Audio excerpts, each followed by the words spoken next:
All right, I guys doing today. About to hop into a little reaction, not a reaction, my bad. The review of Proverbs chapter 14, part two. The first things first, make sure you like that video, man. Hit a little exit full screen, scroll a bit, like it, and then full screen it back up. You feel me?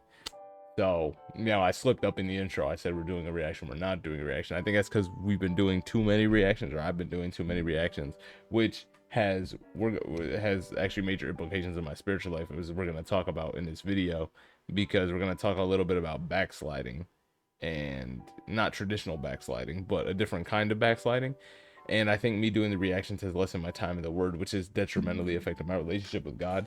And I'm already one of those types of people who don't like to ask for help. So then, really, when it comes to sin, it's now a chore for me to ask for help because I haven't been in my Word as much. So I feel like my relationship is weakened, and I already don't like to ask for help. So then, when it comes to sins, it's just like I stopped asking for help, and prayer has become harder, and everything seems worse, and I feel horrible because I'm not close to God. But I also can't draw myself closer because I hate asking for help, and that's just who I am. But I need to ask God to help change me so I can overcome that. You know what I'm saying? Like this has been a whole cycle, and it's been bad. But we're getting back into the Word, which is the good part. So we left off, I believe, verse 13. Even in laughter, the heart can be sorrowful, and at the end of that, mirth is heaviness. I don't really know what mirth means, so we're gonna look at this in another translation. Laughter of the heart may be pain, and at the end of that, joy may be grief. So yeah, well, people always say laughter is the best medicine when you're sick or when you're sad and all that type of stuff, and it's like true, but your heart can still be heavy while you're laughing. But the end of that joy may be grief. But I like that it says may be grief because it's not certain. It's up to you to decide at the end of the day, right? If you're rocking with God, He can turn a lot of negative situations positive. The way the world can turn a lot of positive situations negative. It's just who you rocking with and how you looking at it, right? Here's the verse I was talking about in our intro, verse 14. The backslider in heart shall be filled with his own ways, and a good man shall be satisfied from himself. So this isn't talking about traditional backsliding, like, oh, you just going this way and you're going that way, and you're just reneging on your word, so to speak. It's more so in Hebrew. He said that this term meant somebody who's proclaiming to be righteous or to be saved, not saved, so to speak, as is Old Testament, but like proclaiming to be a good person, and then in their heart they're entertaining things that they know to be contrary with the word of God. So this could look like any number of sins that you may be putting on this front of, oh yeah, everything's good, everything's good, everything's fine, and then it's like in closed doors, you're sitting there entertaining these sinful thoughts and just saying like, oh, but I'm good with God, and right, and that's where my predicament came in, where it's like I haven't been in my word as much. Specifically, I really think it's just because we abandoned First Peter, and I'm really trying to get back to that, and I really should just start reading it for real. I need to start reading the Gospels again for real. But I think it's like I'm so far away from that, and Jesus specifically. I'm so far away from Jesus specifically that it's just been hard. Everything in my life has just been harder and sadder and worse because I'm away from Him. And my body knows that that's what my homeostasis is. That's what my constant state of balance is being close with Jesus, close with God, and close to have that relationship. And now that it's not here, everything feels off, right? Everything feels bad. Life just ain't feeling the same, right? And I've noticed I'm just like, this is worldly, that's worldly, and everything is worldly around me because I'm not sticking close to God. It's always about that, don't let the devil get a foothold, like we talked about. And that's exactly what I've been doing because I haven't been in the word like that. So it's like I'm sitting here like, oh yeah, everything's good, like God's good, I'm with God, but am I? You know? Am I with God? I'm entertaining all these different sinful things, sinful people, sinful whatevers all around me all the time because I'm not with God.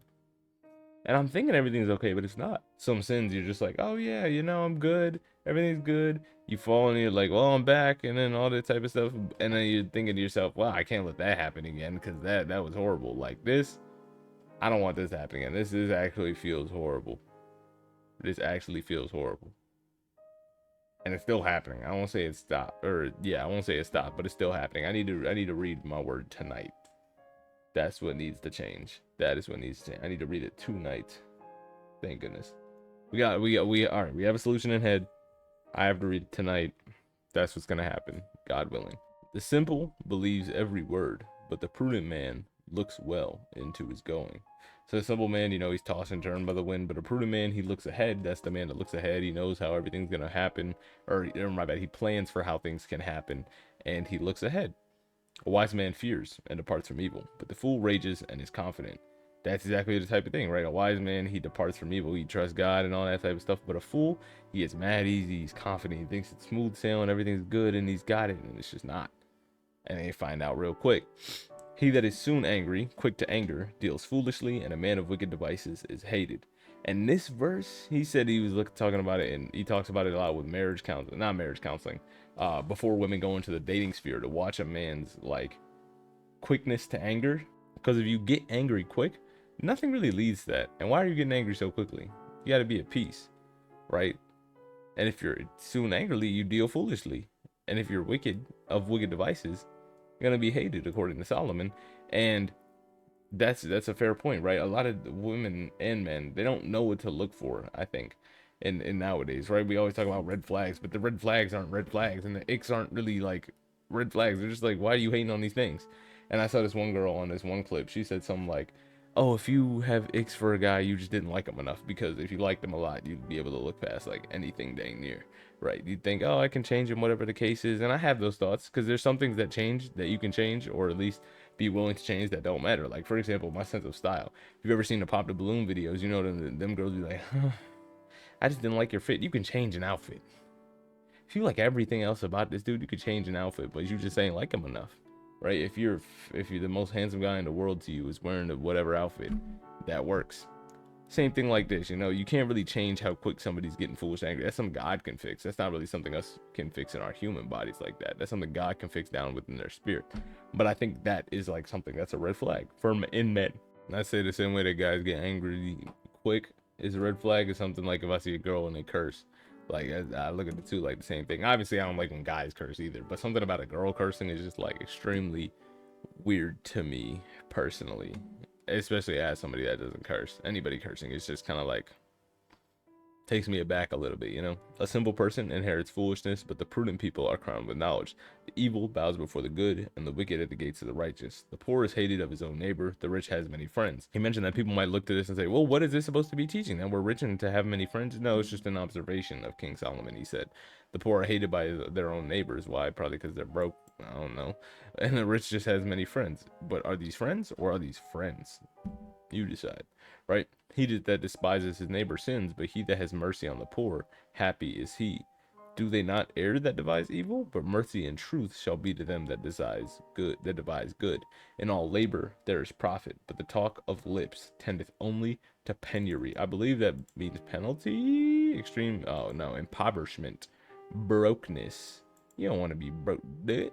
So in all labor there is profit, but the talk of the lips intends only to brokenness. All right, we're back after my building in a fire alarm, right?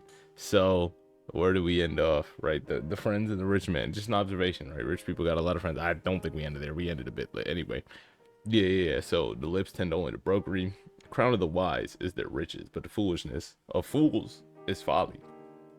Crown of the wise. So what they have to show off, what they got, what their prize is their righteousness. Or my bad. Crown of the wise is their riches, stored up in heaven. Maybe. Anyway, but the foolishness of the fools is folly. A true witness delivers souls, but a deceitful witness speaks lies. Fair. In the fear of the Lord there is a strong confidence, and his children shall have a place of refuge. Facts. Fear of the Lord is a fountain of life, to depart from the snares of death. And he brought this up in his sermon. When we see it as a fountain of life, everything that comes from that grows, right? We look at the New Testament, and it gives the images of being grafted into a plant. And then how much more so do we see that as a fountain of life, right? The fountain of life is like, oh, you drink from this, you live, you're invigorated with life. Your vitality is off the charts.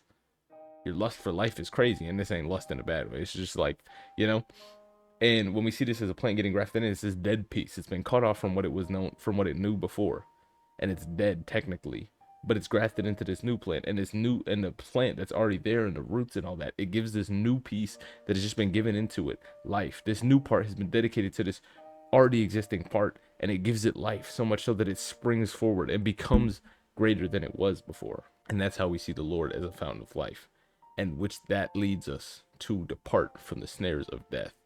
As it says in verse 27, in the multitude of people is the king's honor, But in the want of people is the destruction of the prince. Many people, in the many of the people is the king's honor. But the want of the people is the destruction of the prince. That's facts. Listen to it, you know. He that is slow to wrath is of great understanding, and he that is hasty of spirit exalts folly. I'm not even gonna lie, I just got fast to anger. And I thought about it, I was like, man, I'm just letting sin get hold of footholds. I'm like, why am I fast to anger? Why am I mad? Why am I mad? Nothing bad happened. But also, like, stuff does happen. And we can get mad, but we can't get mad. You know what I'm saying? Like, it's okay to be annoyed a little bit, but it's not okay to let it rule you. I definitely let it rule me for a season. Like, people was asking me, like, you okay? You checking it? I ain't responding to nothing. I'm not even gonna lie. I'm the type of one that I get mad, can't even do nothing. I can't be out there.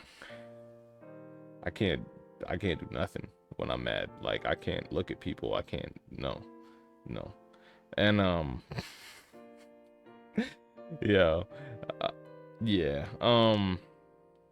He that is hasty of spirit exalts folly. A sound of the heart is the flesh, or a sound heart is the life of the flesh. So a sound heart, a good heart, is the life of your flesh. But envy is the rottenness of the bones. He that oppresses the poor reproaches his maker, right? You hate on the poor people, hate on God, right? Jesus said, these things you didn't do to the less of me, you didn't do to me. He said, I was poor, you didn't give me money. I was naked, you didn't give me clothes. I was hungry, you didn't feed me. I was thirsty, you didn't give me drinks.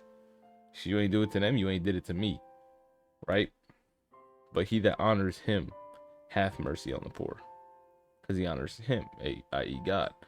The wicked is driven away in his wickedness, but the righteous man has hope in his death. What else could we need or have? Wisdom resteth in the heart of him that has understanding, but that which is in the midst of fools is made known. Righteousness exalts a nation, but sin is a reproach to any people. The king's favor is toward a wise servant, but his wrath is against him that causes shame. The king's favor is toward the wise servant, but his wrath is against him that causes shame. Yeah. All right, that's going to be the end of the video. I hope you guys have yourself a fantastic rest of your day. Peace.